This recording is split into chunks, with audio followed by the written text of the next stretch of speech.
Homemaker are like parasites. At a family gathering, Bill looked down on me, a homemaker. The relatives around us gave him disapproving looks.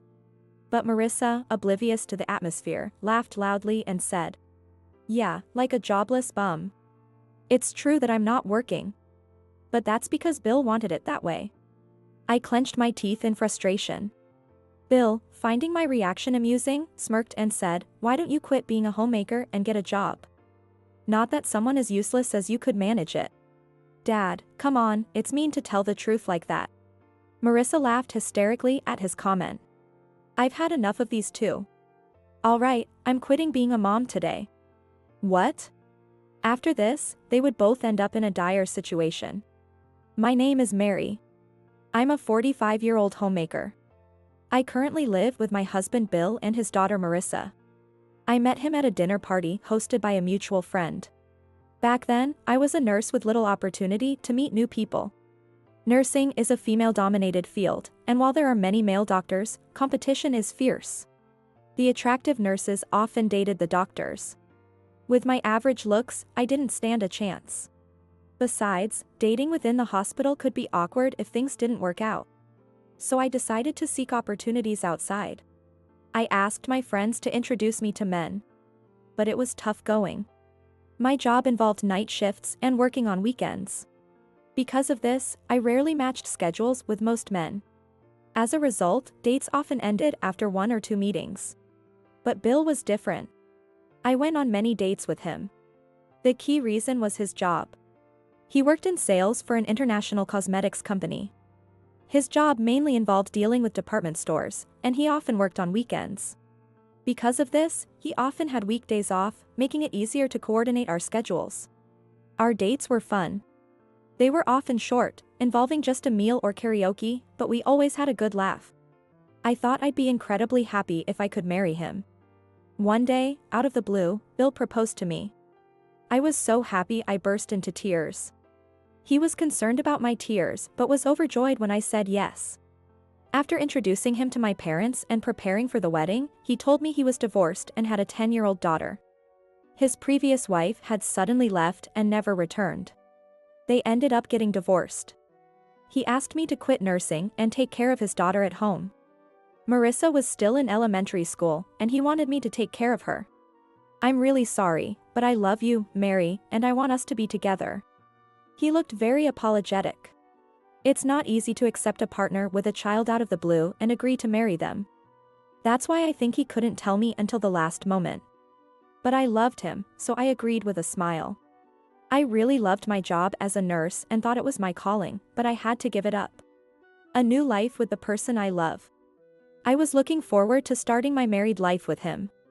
For the next 10 years, I supported Bill and Marissa as a homemaker. To outsiders, our family might seem ideal. A 3-person family living in a house with a yard. And I'm a homemaker. Bill works for an international company, so we appear financially comfortable.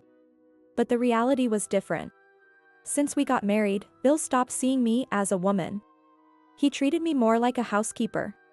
One morning shortly after we got married, he, looking sleepy, sat silently at the dining table, having just woken up. "Good morning. Breakfast is ready," I said, setting breakfast on the table. Pancakes, scrambled eggs, grilled salmon, and small side dishes. Suddenly, he said, "Hey, wait a minute," stopping me. "What's wrong?" I was surprised when he suddenly called out to me, so I turned around and asked. He glared at me and accused me. "Why are you serving fish for breakfast? What if Marissa eats it and a bone gets stuck in her throat?" Huh? I was bewildered by his comment. It's a valid concern for a small child. But Marissa was in 4th grade. Surely she could handle removing the bones herself. So I argued back. She eats fish for dinner sometimes, and she's in elementary school now, so it's fine. I've already removed the big bones. Despite my explanation, he wasn't satisfied. He looked at me with disgust. "Are you being careless because she isn't your real daughter? Don't slack off just because you're a homemaker." As he yelled, "Good morning," Marissa came into the dining room, rubbing her sleepy eyes. His attitude changed instantly, smiling at her. Good morning, Marissa. You're as cute as always. The harshness he showed me moments ago was gone. I watched his quick change in demeanor with cold eyes. He never showed me that smile after we got married, but he lavished it on Marissa. He gently patted her head and talked to her. She smiled as if it were the most natural thing in the world. After showering her with affection, Bill glared at me and spoke in a low voice. Make some meat for Marissa now. Make sure it's good, tender meat. Don't ever slack off like this again. He threw the salmon I made for her into the trash. I was deeply shocked by his sudden action. Hey, what are you doing? That's wasteful. I protested, but he just glared at me. He yelled at me even louder. How dare you talk back to me? You're eating off my money. The only response I expect from you is yes. Marissa also looked at me with cold eyes. I had to endure his anger until he was satisfied. I had no allies here. Yes. I replied, clenching my teeth in frustration. Because of his attitude, Marissa became more and more audacious. She took it for granted to order me around. If I didn't follow her commands, she would throw a fit. Since it would be even more troublesome if she tattled on me to Bill later, I couldn't speak firmly to her. 10 years have passed since we started living together, and Marissa is now 20. She's a college student, but she leaves all her chores to me. Today, she came back from college with I'm home and threw her coat and socks at the entrance. She made no effort to pick them up. Hey. Can you put your laundry in the basket? I pleaded as I hurriedly picked up the things she had scattered. She even threw her rain-soaked clothes on the floor. If I didn't pick them up and wash them quickly, they'd start to smell bad. And the floor would get damp and disgusting. But she responded lazily. Why don't you do it? That's your job as a housewife, right? You're just a bored person with nothing else to do. She changed into her loungewear, leaving more clothes scattered on the floor. She then opened the fridge and started drinking juice straight from a 1-liter carton. This is really troubling. I muttered to myself. Marissa has no sense of propriety. She's rough in her actions, leaving the half-empty carton out. She didn't even bother to put it back in the fridge. As I struggled with this, Bill came home. I'm home. What's all the commotion? He looked puzzled. Marissa ran to him with a smile. Then she said something terrible. Dad. She's being mean to me. Pointing at me. What? He glared at me. I was stunned by her behavior but tried to explain. I just asked Marissa to put her clothes in the laundry basket because she left them all over the place. It's something even an elementary school student could do. It wasn't a difficult request. But the moment I said that, Bill sighed deeply. Why don't you do that yourself? If you can't even manage the house properly, what's the point of being a homemaker? He criticized me without listening. In his eyes, I'm useless if I can't fully support her lifestyle. This is ridiculous. I muttered in shock. Why do I have to care for Marissa, a college student, as if she were a toddler? I couldn't accept it. She hid behind Bill, smirking triumphantly at me. Just do everything yourself. From now on, make sure I don't have to say anything and anticipate my needs. He commanded me. With that, they returned to their rooms. I'm exhausted. Once I was alone, I felt all my energy drain away. Lately, Marissa has been mimicking Bill's attitude towards me, always looking down on me. I can't bring myself to feel any affection for her. I've always tried to raise her as if she were my own daughter, but with her attitude, it's tough. Even with a blood connection, it would be difficult. And Bill, who I used to love so much, doesn't show me any affection either. He constantly treats me like a housekeeper. Since we got married, he has only smiled at Marissa. Is this really okay? I muttered to myself as I picked up her discarded clothes. Then he suddenly told me. We're going to a family gathering at my parents' house this Saturday. Get everything ready. I was taken aback by his announcement. Saturday? That's the day after tomorrow. Why are you telling me something so important now? Today is Thursday. I need to buy a gift for the in-laws and rearrange my plans for Saturday. If you had at least told me a week ago. I said, but he just laughed condescendingly. You're just a homemaker. You don't have any important plans, do you? Unlike Marissa and me, you're unemployed. Just get everything ready. With that, he left for work. This can't be happening. I was left in a state of panic by his words. And then the day of the family gathering arrived. We're here. I managed to prepare everything and arrived at the in-laws' house with Bill and Marissa. Welcome. We've been waiting for you. Bill's mother greeted us with a smile. His father had passed away, so she lived alone now. She was always kind to me, often saying, if you ever have any problems, feel free to talk to me. I really wanted to talk to her about Bill and Marissa, but I didn't want to burden her with additional stress. So I kept my troubles to myself. By the time we arrived, other relatives were already there. Bill's mother had ordered sushi, and the gathering was going smoothly. But an hour later, as everyone was getting tipsy, Bill, now slightly drunk, laughed and said, "My wife is a homemaker who refuses to work. She's so expensive to keep." He slammed his beer mug on the table. "Bill, what's gotten into you?" his mother asked. Everyone was startled and looked at him. "Bill, maybe you've had too much. Here, have some water." I tried to hand him a glass of water, but he slapped it away forcefully. Then he said, "Homemakers are like parasites." He looked down on me, a homemaker, in front of everyone. His eyes clearly showed his contempt for me. The others around us looked at him with puzzled expressions. But Marissa, oblivious to the tension, laughed loudly and said, "Yeah, like a jobless bum. It's true that I'm not working. But that's because he wanted it that way. And also to properly take care of Marissa when she was in elementary school. All these past 10 years have been disregarded." I clenched my teeth in frustration. Bill, finding my reaction amusing, sneered and said, "Why don't you quit being a housewife and get a job? Not that someone as useless as you could manage it." Despite being the one who asked me to quit my job, he now said this. It's truly unbelievable. I wanted to continue my job as a nurse. But after making me quit and 10 years later, he changes his tune. And now he calls me useless. It's just too malicious. Seeing how bad his comment was, his mother tried to defend me. "Bill. That's enough. Don't call Mary useless," she said. The others also gave him disapproving looks. But he didn't seem to care at all. "Why are you mad, Mom? If I'm too nice to her, she gets carried away. That's why I'm strict," he said, smirking. Marissa was just like him. "Dad, don't say the truth like that. Although I also think she's useless," she said, laughing heartily. Marissa found his comment hilarious. Bill's mother looked bewildered by their behavior. "That's horrible," she muttered softly. Then she looked at me with a worried expression. I quietly told her, "This is how they always are. Please don't worry about it." This made her turn pale and apologize profusely. I had meant to reassure her, but it seemed to have backfired. She glared at Bill and Marissa.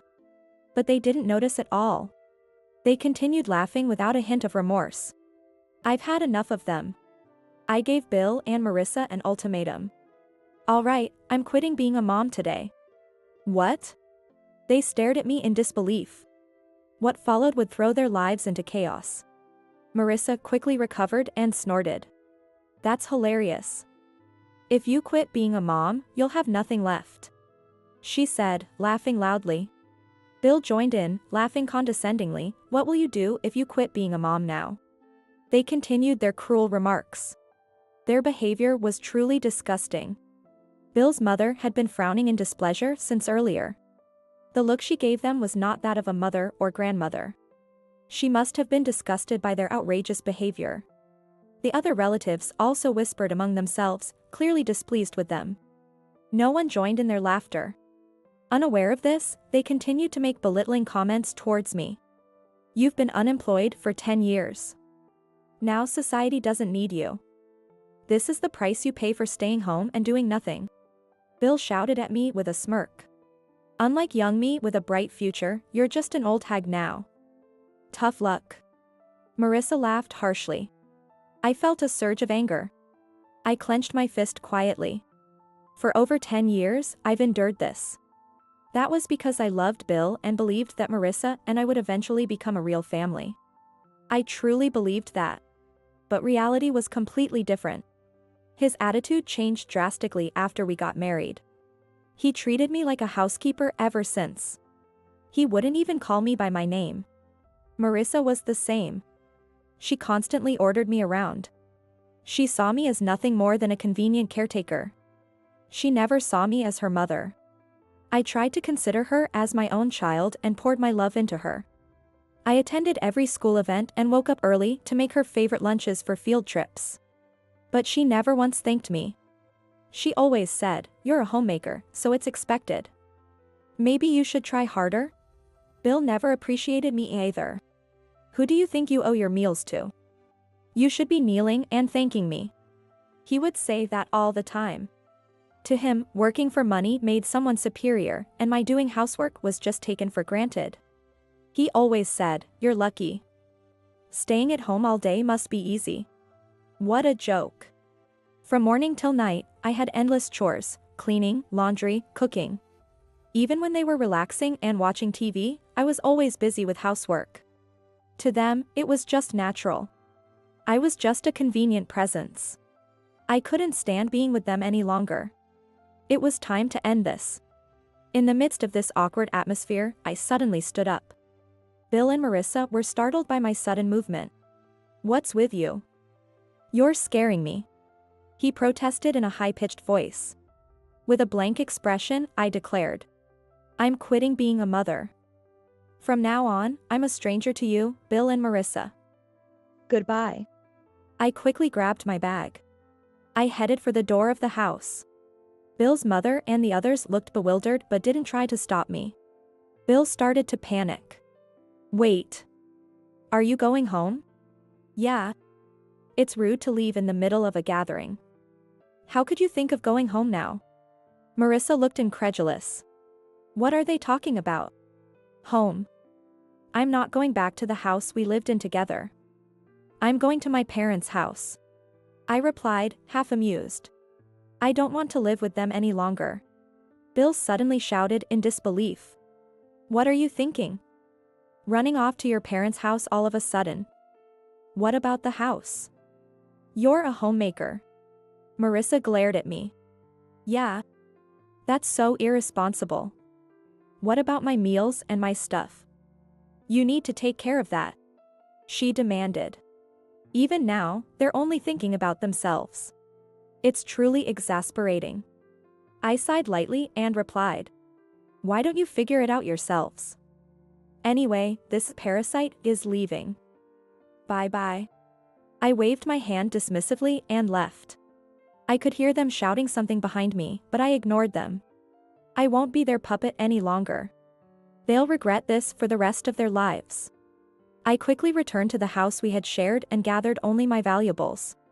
Although I said I wouldn't go back, I needed my clothes. So I had no choice but to go back for the bare minimum. I had to hurry before they returned. Since I only had clothes, I quickly packed them into a duffel bag. Bill never spent much money on me, so I didn't have many belongings in my room. I'll leave the house key in the mailbox. It's because I won't be using it anymore. During this time, Bill called me several times. My inbox was filled with emails from him, saying things like, "You won't get away with this when you come back. Remember that. And return to my parents' house immediately." There's no way I'm going back to their house. I have no intention of returning home either. There was nothing to lose in my divorce from him. I headed straight to my parents' house. I had informed them beforehand, so my mother welcomed me warmly. My father also looked concerned. My real family consists of just these two. I nearly cried at their kindness. So I began my new life at their house. Life at home turned out to be surprisingly comfortable. No Bill or Marissa giving orders. No more complaints about my cooking or picking up discarded laundry. I could use my free time for job hunting and personal matters. I applied to several promising job openings. Now that I'm single, I can work night shifts.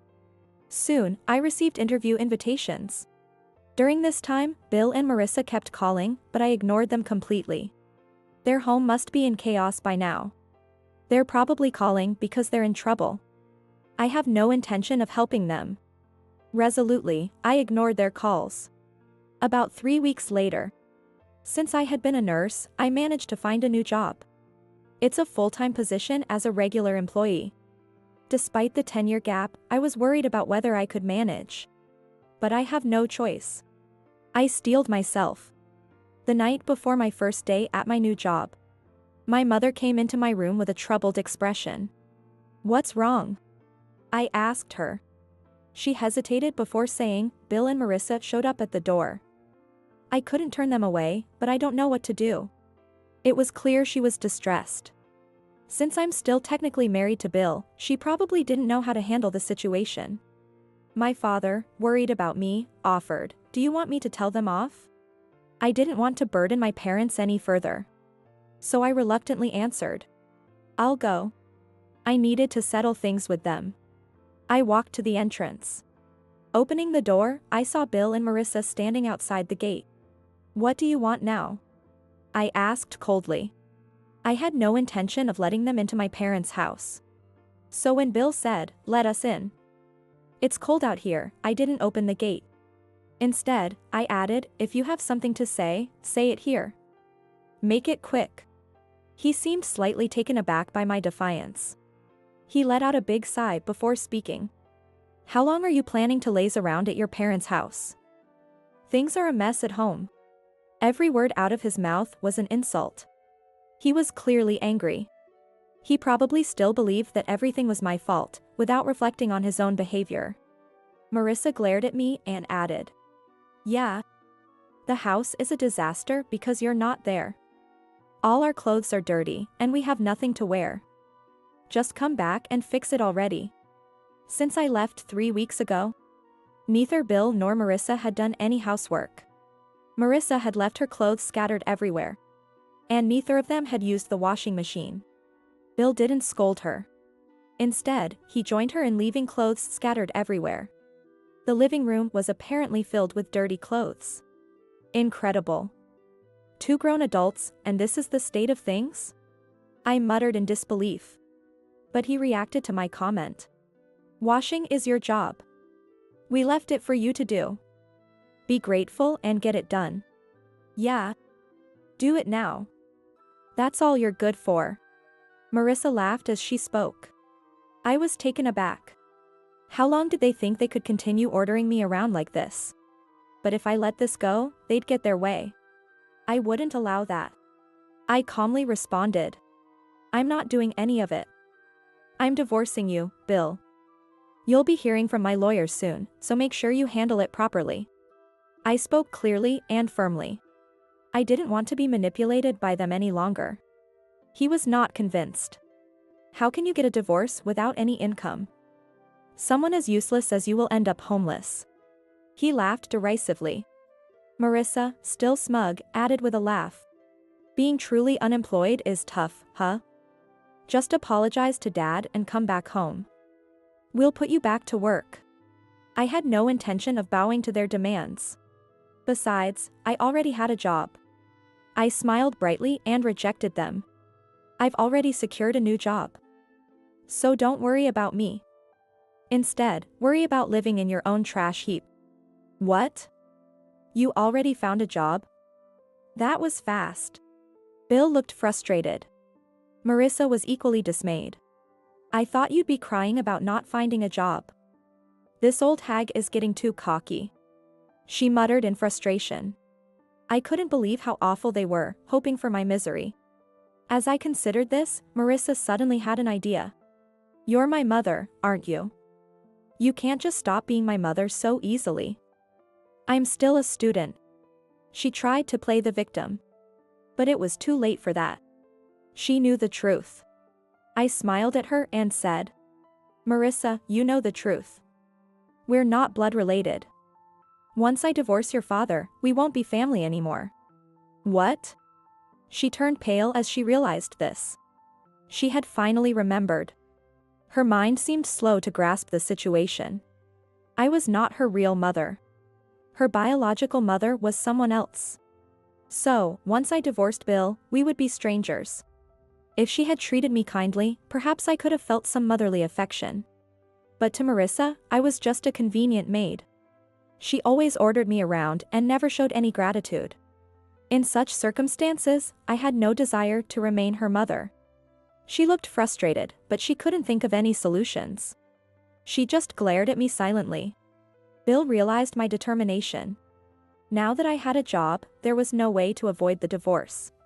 He looked at me with a frustrated expression. With neither of them saying anything more, I made my final farewell. Goodbye. We won't meet again. Their faces twisted in anger. Their plan to bring me back to do the housework had failed. And with the divorce, they would have to handle everything themselves. They had to return to their messy house alone. They must be feeling hopeless. Ignoring them, I closed the door. Eventually, we got divorced. At first, Bill resisted, saying, "I won't divorce you. Everything will go back to normal if you come home." There was no way I would go back to being their maid. Through my lawyer, I conveyed that reconciliation was impossible and that if he didn't agree to the divorce, we'd go to court. He probably couldn't handle a court battle either. In the end, he signed the divorce papers. After that, Bill quit his job. It turns out he couldn't handle household chores at all. He didn't even do laundry. As a result, he started wearing dirty clothes. Naturally, his odor at work became unbearable, and his boss repeatedly reprimanded him. Bill, with his misplaced pride, reacted strongly against this. In the end, he quit his job. But even after quitting, he couldn't find a new job. Unable to take care of himself and attending interviews while smelling bad, he didn't get hired anywhere. Even if he found it difficult, Marissa could have done the laundry. But they both had become accustomed to doing nothing. There are many ways to handle laundry, like laundromats or hiring a housekeeper. The fact that they did nothing was entirely their fault. The house mortgage still needed to be paid, and there were Marissa's university expenses. At this rate, they were headed for financial ruin. Marissa called me once. I sighed when I saw her name but answered the call. "Hello?" She started talking rapidly. "Finally, you answered. The house is a mess. It's overflowing with dirty clothes, and it stinks. And Dad quit his job, so we have no income." I was fed up with her still trying to rely on others. "I'm no longer part of your lives. Maybe you should ask your grandmother for help?" I replied with a sigh. She said on the verge of tears. "Grandma has been distant since you left. None of the relatives answer our calls either. Please, help us." Her grandmother was a sensible woman and had been a homemaker herself. Many of the relatives were also homemakers. It was clear what would happen after making such comments. Naturally, people distanced themselves from those who belittled homemakers. I simply said, "Don't call me again. Goodbye," and hung up. Then, I blocked her number. They were bound to struggle even more. Without income, they couldn't cover university expenses. She would likely have to drop out soon. But that was their fault for neglecting household chores. Unaware of this, they would continue to face hardships. 3 years have passed since then. My life has changed significantly. I remarried. Half a year ago, I married a colleague from the same hospital. I never thought I'd date someone from work, but he pursued me actively. Eventually, I gave in. He's a nurse in a different ward. Dedicated and serious about his work. Having been single by choice, he can handle household chores. He's even better at cooking than I am, which amazed me. He always treats me with respect as an individual. "Mary, is fish okay for dinner tonight?" he always asks me while opening the refrigerator. Bill, on the other hand, never did anything and constantly complained about the food I made. He saw me only as a housekeeper. That's why my husband's kindness means so much to me. Being a nurse is tough, but with his support, I'm managing. There will likely be many challenges ahead. But I know I can overcome them with him. I'm determined to keep pushing forward. That's how I feel.